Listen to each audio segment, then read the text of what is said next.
Bedtime myths and mysteries, where legends never sleep.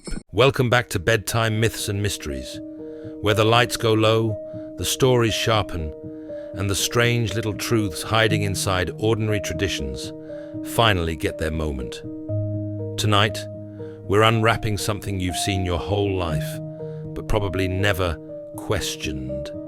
Why a nation switched its Christmas bird, and what the original festive feast actually looked like before turkey pushed its way onto every table. Get comfortable, settle into the quiet of the room, and let's walk straight into the odd, funny, and slightly chaotic history of Britain's Christmas dinner. The nights draw in early across Britain in December, and there's a particular kind of cold that makes every window glow like a small hearth. This is where the story begins, right in that soft hush of winter. Because the question isn't, why turkey? It's why did an entire nation pivot from one bird to another? And what made the turkey claim the December throne? The story moves fast, because history doesn't stroll here. It sprints. For most of Britain's past, Christmas tasted like goose, a fat, glossy, unapologetically rich goose. For centuries, the bird wasn't just a meal. It was a symbol of winter wealth, a badge of celebration in a country where indulgence had to be earned. The goose fit the season perfectly, well fattened by grazing fields after harvest, ready for the table just as the cold bit deepest. Rural families kept geese specifically for winter feasts. They plucked feathers for bedding and quilts, then fattened the birds further on grain, fallen apples, whatever scraps could make them heavy and flavorful. If a goose waddled through a village in December, it was basically walking currency. The goose had another advantage. It was domestic. Chickens could be too small, cows too vital for milk. But geese, they produced down, eggs, noise, and then, when the solstice rolled in, they transformed into a feast that could feed a household. It was practical and ceremonial at the same time. Even the poorer families, who couldn't afford their own goose, often contributed to communal dinners, or bought a single share of one through clubs set up specifically for saving towards Christmas dinner. The goose was woven into the season the same way holly and ivy were. So what shook the throne? A new bird arrived in the 1500s, strange-looking, loud, far bigger than a goose, and carrying the novelty of the New World with it. The turkey didn't trickle into Britain gently. It arrived like imported luxury often does, highly sought, expensive, and exotic. Early British records talk about turkey in the same tone modern influencers talk about gadgets they definitely don't need, but desperately want. At first, only the wealthy could justify such a bird. A turkey walking through a Tudor courtyard didn't look like food. It looked like status, and people noticed. Fast forward a bit, and something strange happens. The goose had tradition, the turkey had prestige. Britain loves both of those things, but prestige tends to spread downward. As imports increased, prices slowly dropped. Farmers began rearing turkeys on home soil. Rural roads filled with herds of turkeys waddling south toward London for winter markets, walked for miles by children hired to coax them along. They even had tiny leather boots fitted to protect their feet. Yes, turkeys in boots marched across the country because Britain has always been unintentionally comedic. Then industrialisation hit, and with it, two big shifts. More households with ovens large enough to handle a turkey, and a rising middle class eager to emulate the wealthy. The turkey suddenly ticked all the boxes. Big enough to feed a larger family, impressive enough to seem festive, practical enough to justify purchasing. The goose began losing market share without even realizing it was in a race. Enter Dickens, And when Dickens enters, things change. In A Christmas Carol, the Cratchit goose is humble, modest, almost embarrassingly small. The turkey Scrooge sends afterward is massive, generous, practically overflowing with redemption. Dickens didn't invent turkey eating, but he did something more powerful. He crystallized the turkey as the bird of abundance.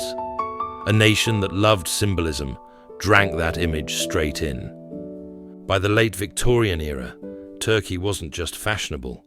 It was becoming the aspirational Christmas centerpiece. Advertisements ran with it. Recipes multiplied. Middle-class families talked about it as a goal. Slowly, inevitably, it replaced the goose as the default. By the 20th century, the switch was complete. Goose had become the old guard. Turkey was the modern feast. So why does turkey persist now? Size, price, expectation, tradition, ironically. The bird that once arrived as novelty became the standard, and now it's the goose that feels like a luxury throwback. Turkey is a cultural anchor now, wrapped in routine and December memory. Not because it's the best bird. Honestly, plenty of cooks will admit goose tastes better. But turkey carries the weight of a story.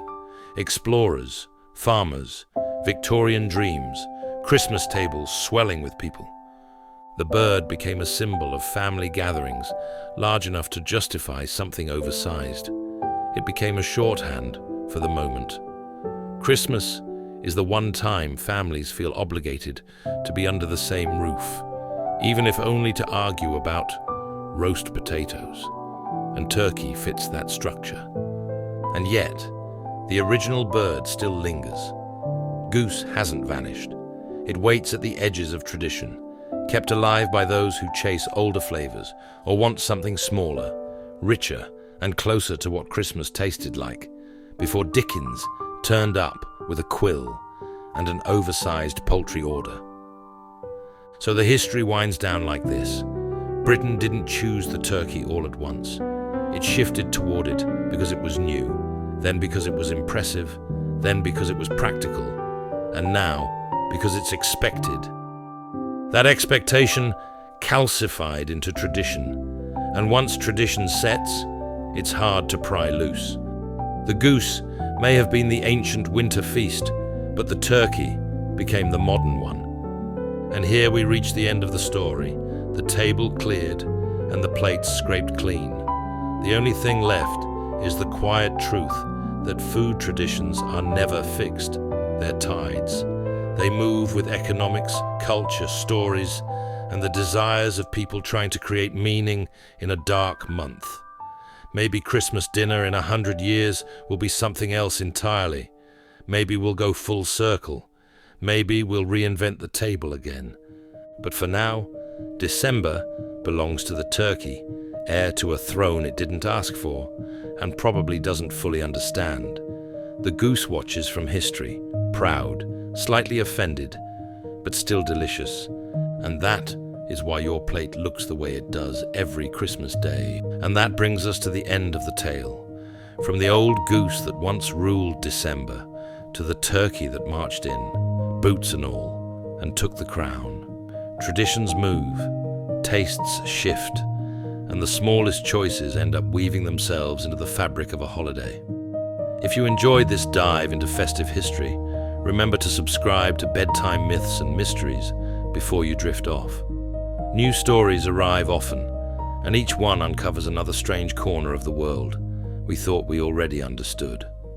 Sleep well, stay curious, and I'll see you in the next story. They brought the turkey into town, boots on his feet for the winter ground. Old Goose watching from the side, like that big lad's here to steal my pride. He really turned up like that. December cold on the cottage roofs, family saving all year for a goose. Fat bird fed on the last of the grain, ready for the table when the frost came in. And someone rolled up from the New World Trade, holding a bird twice the size they made. And every neighbor whispered, "Blimey, look at that," like the feast just grew a bigger hat. That's not a bird, that's a landlord. Rich folks carved it first, but word gets out fast. Once people tasted bragging rights, the old goose never stood a chance. Poor Goose didn't even get a speech. So raise your glass for the bird that took the table, from Tudor halls to the smallest kitchen light. It wasn't fate, it wasn't written in a fable, just bigger plates and stories people like. The goose had the crown, but the turkey walked in louder. He strutted in like he paid rent. Now Christmas Day is built around the fight it won. Funny how a dinner turned tradition into power, and somehow the new bird gets the #1. Victorian ovens got wide enough, and suddenly turkey looked proper posh. Recipes spreading through every town. He's left muttering, "We've been crossed." Then Dickens wrote it straight into the season. Big turkey shining like a second reason to gather everyone around the fire and pretend the year was slightly kinder. Dickens out here doing PR for poultry.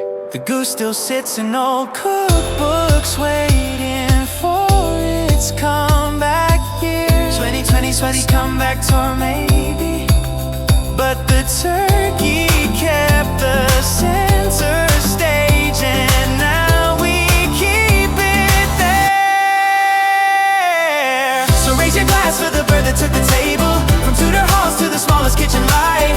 It wasn't fate, it wasn't written in a fable, just bigger plates and stories people like. The goose had the crown, but the turkey walked in louder. He's shouting and nobody asked. Now Christmas Day is built around the fight it won. Funny how a dinner turned tradition into power, and somehow the new bird gets the #1. A nation changed its taste, not with a speech, but a roast.